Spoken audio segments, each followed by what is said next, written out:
We're live. Wait a second. I just started the camera. Where are you? You said 5 o'clock, and Wait a second. Wait a second. Okay. All right. I'm ready. Okay. You said 5 o'clock. All right. And I figured since we're doing California wines, you meant 5 o'clock California time. I meant I meant 5 o'clock. All right. Well, you know what? Let me come over there. All right. Okay. I'm ready. Okay. You are? Yeah, all right. But I actually started drinking already because it is 5 o'clock someplace. So what are you drinking? Actually, I'm drinking the St.Francis. First of all, St.Francis? The guy who loved the animals? The St.Francis. Okay. First of all, let's start. Oh, that's Sauvignon Blanc, right? Can we do this the right way? Let's do it the right way. I'm Jeff Jensen. And I'm Mike DeSimone. And together, we're the World Wine Guys. We're the authors of this book, Wines of California. And today we're going to talk about some of the wineries that we visited and we thought had really nice visitor experiences and making great wine. And today we thought that we would take those wines and pair them with some light appetizers, kind of comfort food. Yeah, I know for the most part it's getting warmer. I know a lot of us are home and we're hunkering down, sheltering in place. And by the way, shelter in place, the initials are SIP, SIP. So, I've been sipping already. So cheers. And then, Cheers. And then I'll finish my thought. Very nice. It's a nice, crisp, easy yeah. drinking, crisp Sauvignon Blanc from St. Francis. But point is, in most places it's getting warmer. I know it's still cool in New York City. I was actually just looking. I was on Facebook and I looked and I saw some friends in Michigan. It's definitely cool in New York here. That it's like in the 50s and raining and stuff. But it is warming up, and a lot of us have been eating heavy comfort food, stews and beef bourguignon and pastas, things that go with red wine, and we're pizza, kind of moving into like lighter food. We all are going to want to get back into our jeans after we've been at home for 8 weeks, so we can take walks and eat a little lighter and drink a little lighter as well. Yeah. So, as I said, these were wineries that we visited when we were writing our book, Wines of California, but they're also wineries that we go back to because we really like the visitor experience. St. Francis, I have to tell you, if you're a wine and food pairing person, St. Francis had one of probably my top 10 wine pairing meals. Oh my God, that lunch sitting in just this beautiful dining room in the vineyard with windows all around you. You're looking out at the grapevines and the chef is preparing right in front of you and bringing it's one of those multi-course pairing lunches, all paired with St. Francis wines. And all paired with a different wine, maybe 10 courses, 10 wines. Definitely get an Uber after that. Yeah, really. Okay? Yeah. So, also, we want to talk a little bit about the Seeker. This is a great California appellation Chardonnay. Really nice, easy on the wallet. It's a screw cap, easy on the budget.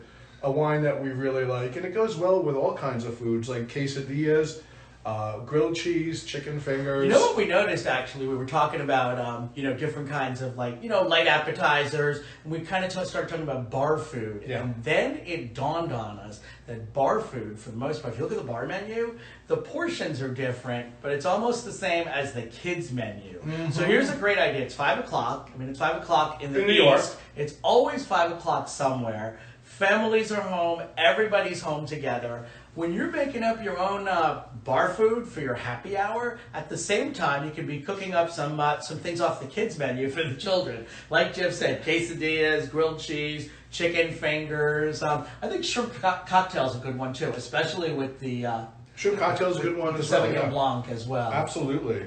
Also, one of the places that we love is called Sequoia Grove. Sequoia Grove, as it sounds, is set among a grove of sequoia palm trees, and it's real. Not These aren't palm trees. They're a type of evergreen. They're an evergreen. You got the beach on your mind, Mister. I want to go to the beach so bad. One of these days, we're all going to be allowed to travel, and first of all, from my heart and from both of our hearts, we hope that you're well and you're safe and your family is all safe. And you know what? This is a really tough time for all of us. It's about day 60 for us. We were supposed to do a cruise in Chile. We didn't get on a cruise February 10th. We saw this thing coming down the pike. We all, everybody, epidemiologists did. but I think we're flattening the You're getting curve. pretty heavy for a wine tasting. But I think we're flattening the curve, and that's the most important thing. Yeah, no, absolutely. So I will drink to that. So let's Okay. talk a little bit about Sequoia Grove Chardonnay. Okay. Cheers. Cheers. I could drink that all day. Actually, I could drink the St. Francis You know all what? day That's too. very nice. It actually, it's got like some of that, like, you know, there is some oak on there, and Yeah. you know, since you No, it's not. since you started eating, Yeah. Oh, you know, I chicken see you fingers. have. I've got some chicken fingers here. I've got ranch dressing. I think chicken fingers are also great with like a creamy Parmesan dressing too. I don't like anything too spicy, like a buffalo dressing is kind of like tough with wine, but definitely the ranch or the creamy Parmesan is kind of Pretty good. amazing with Chardonnay. I can get a word in edgewise when his mouth is full. Mm-hmm. Normal times we would make our own ranch dressing. This is one of the ones that comes, I think, hidden ranch. One of the ones that comes in the squeeze bottle, and it's really good, and it works when you're in a pinch, so to speak.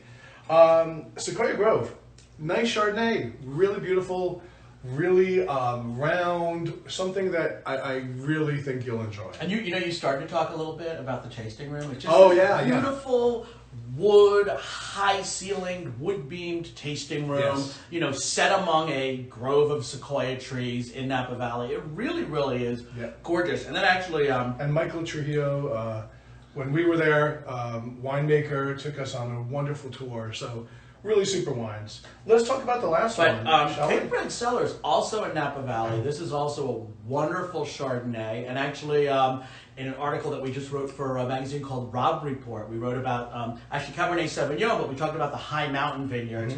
And there's a picture in that article. There's a beautiful view from the terrace at Cakebread. Again, just a gorgeous visitor experience, and also a really wonderful California Chardonnay. You know, little oaky, little buttery, but it goes with a lot of different foods, and especially this cheesy stuff that we love so much from the bar menu here at home. Yeah, we really, you know, once we find some brands we really like, we've been friends of all of these brands for 10 years or so when we wrote the book. And we before we wrote Wines of California, we were going out to Napa. We did them. And every time we go to Napa, we go see some old friends and meet some new ones. So again, I think we've kind of said everything we needed to say. We hope that you're safe. We hope that everyone in your family is doing well. Just once again, if you jumped in after we started, I'm Mike DeSimone. And I'm Jeff Jensen, and we're the World Wine Guys. And we hope you've enjoyed this brief tour of California white wines and bar snacks and stuff from the kids menu. Cheers to you. And cheers to you. Cheers. Cheers. I'll just keep drinking while he's turning the There we go. Hopefully I know how to do that. Well, thanks everybody.